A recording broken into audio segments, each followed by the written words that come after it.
স্বাগত গ্লোবাল টাইমে। বিশ্বের নানা প্রান্তের খবর নিয়ে আপনাদের সঙ্গে আছি আমি নাফিসা হক। দেখছিলেন সংবাদ শিরোনামগুলো, এবারে যাচ্ছি পুরো খবরে।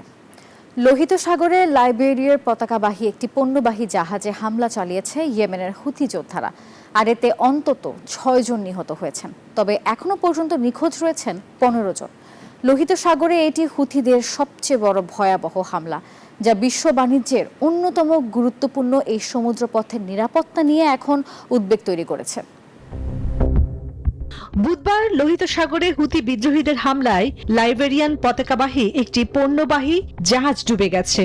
এতে জাহাজটির 25 জন আরোহীর মধ্যে 6 জনকে জীবিত উদ্ধার করা সম্ভব হয়েছে বলে জানিয়েছে মধ্যপ্রাচ্যে কার্যরত একটি ইউরোপীয় নৌবাহিনী।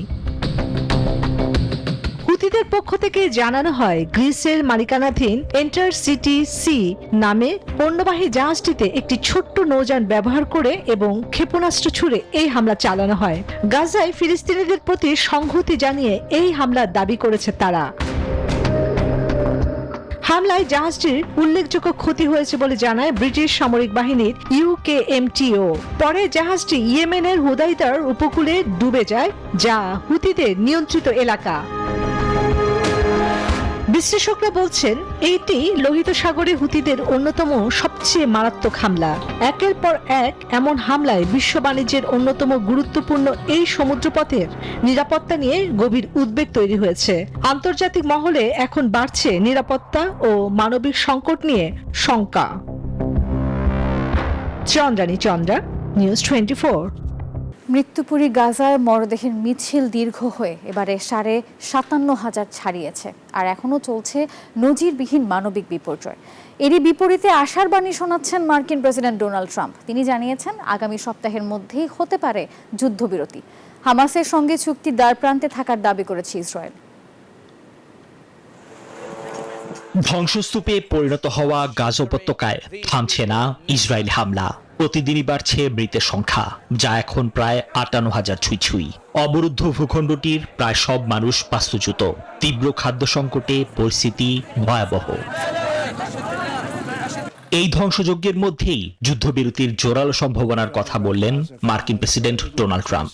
ওয়াশিংটন ডিসিতে সাংবাদিকদের তিনি বলেন, চলতি বা আগামী সপ্তাহেই যুদ্ধবিরতি হতে পারে। শান্তি চায় যুক্তরাষ্ট্র। এটা খুবই সম্ভব। আমরা যুদ্ধবিরতি চাই, শান্তি চাই, জিম্মিদের ফিরিয়ে আনতে চাই, এবং আমার মনে হয় এই লক্ষ্য পূরণের খুব কাছাকাছি আছি আমরা। তার সঙ্গে সুর মিলিয়ে ইসরায়েলি প্রধানমন্ত্রী বেনিয়ামিন নেতানিয়াহু জানালেন, হামাসের সাথে চুক্তির দ্বারপ্রান্তে রয়েছে ইসরায়েল। ফক্স নিউজকে দেয়া সাক্ষাৎকারে তিনি বলেন, আলোচনার কেন্দ্রে রয়েছে 60 দিনের যুদ্ধবিরতিতে অর্ধেক জিম্মি মুক্তির প্রস্তাব। তবে গাজা নিয়ে আলোচনার মধ্যেই উত্তাপ ছড়াচ্ছে লোহিত সাগর। ইয়েমেনের হুথি বিদ্রোহীরা এক সপ্তাহে দ্বিতীয়বারের মতো বাণিজ্যিক জাহাজ ডুবিয়ে দিয়েছে। নিবির আমিন, নিউজ 24। ইউক্রেনের রাজধানী কিয়েভে আবারও ভয়াবহ ড্রোন হামলা চালিয়েছে রাশিয়া। এই হামলায় এখন পর্যন্ত 2 জন নিহত এবং অন্তত 13 জন আহত হয়েছেন। বৃহস্পতিবার বিবিসির প্রতিবেদনে বলা হয়েছে, হামলায় শহরের বিভিন্ন আবাসিক ভবন ও গুদামে আগুন জ্বলছে। এদিকে রাশিয়ার ওপর চাপ বাড়াতে নতুন একটি নিষেধাজ্ঞা বিল আনতে চলেছে যুক্তরাষ্ট্র। এই বিলে রাশিয়ার সঙ্গে বাণিজ্য করা দেশগুলোর ওপর 500% পর্যন্ত শুল্ক আরোপের প্রস্তাব রয়েছে এবং প্রেসিডেন্ট ট্রাম্প এই বিলকে সমর্থন করতে প্রস্তুত বলে জানা গেছে।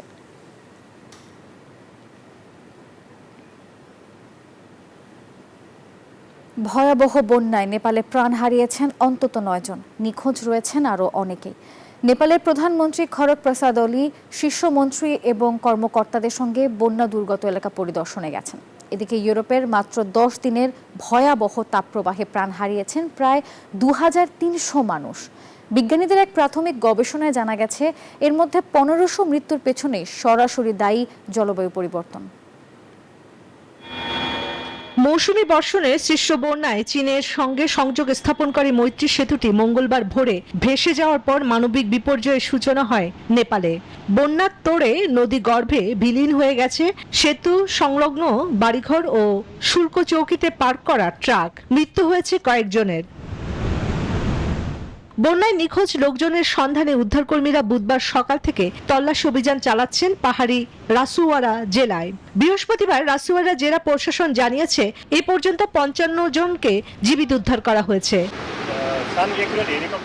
এর মধ্যে নেপালের প্রধানমন্ত্রী খড়গ প্রসাদ ওলি শীর্ষ মন্ত্রী এবং কর্মকর্তাদের সাথে পরিদর্শনে গেছেন। ইউরোপে মাত্র 10 দিনে ভয়াবহ তাপ প্রবাহে প্রাণ হারিয়েছে হাজারেরও বেশি মানুষ।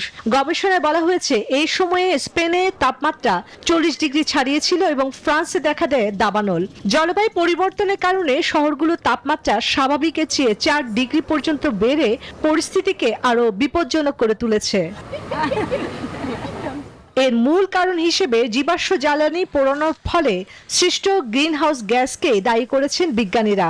তাপমাত্রা বৃদ্ধি ছাড়াও জলবায়ু পরিবর্তনের কারণে বন্যা, খরা, সমুদ্রপৃষ্ঠের উচ্চতা বৃদ্ধি, খাদ্য সংকট এবং রোগের প্রাদুর্ভাবের মতো সমস্যাগুলো দেখা যাচ্ছে। Chandrani Chandra, news 24।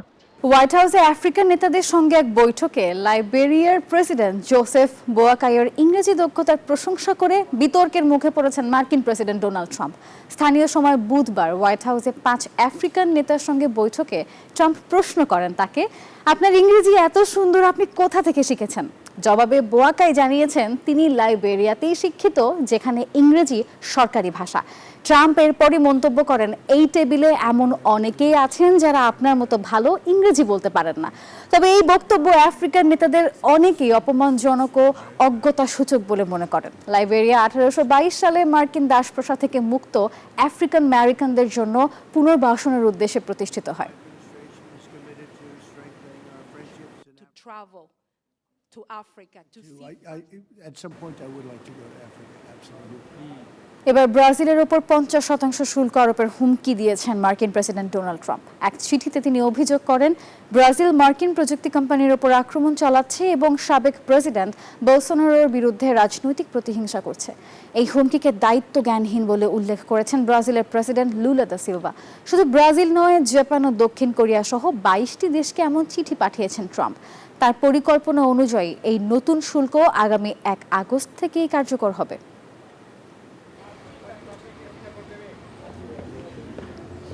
President Recep Tayyip Erdogan ও আতাতুর্ককে অপমানের জেরে তুরস্কে নিষিদ্ধ হলো ইলন মাস্কের এআই চ্যাটবট গ্রোক। বুধবার গ্রোকের কিছু কন্টেন্টে নিষেধাজ্ঞা জারি করেছে তুরস্কের একটি আদালত, যেখানে কিছু প্রশ্নের জবাবে তুর্কি ভাষায় এরদোয়ান ও আতাতুর্ককে নিয়ে আপত্তিকর মন্তব্য করা হয়েছিল। সেই সঙ্গে ধর্মীয় মূল্যবোধ নিয়েও অবমাননাকর কন্টেন্ট তৈরির অভিযোগ এসেছে। তুর্কি পরিবহন ও অবকাঠামো মন্ত্রী আব্দুল কাদির উরালোগলু জানান, এখনো পর্যন্ত গ্রোকের ওপর সম্পূর্ণ নিষেধাজ্ঞা জারি করা হয়নি। গ্রোকের পক্ষ থেকে এখনো কোনো মন্তব্যও আসেনি।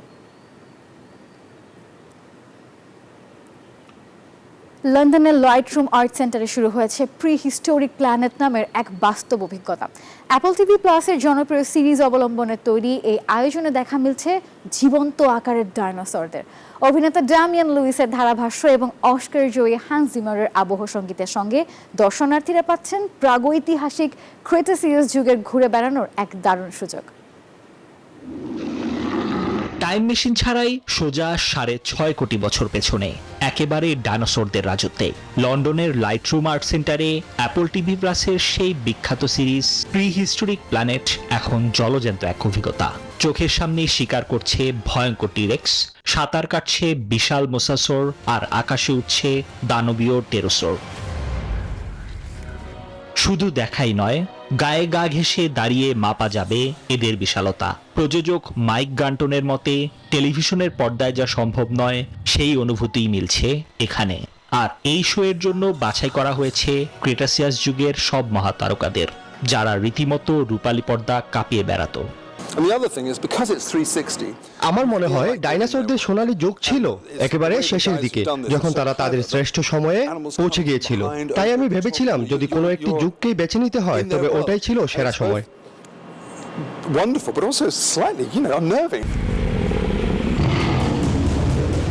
অভিজ্ঞতাটিকে আরো জীবন্ত করতে ডেভিড অ্যাটেনবরোর জায়গায় ধারাভাষ্যে থাকছেন অভিনেতা ড্যামিয়ান লুইস, আর আবহ সঙ্গীতে থাকছেন অস্কার জয়ী হান্স জিমার।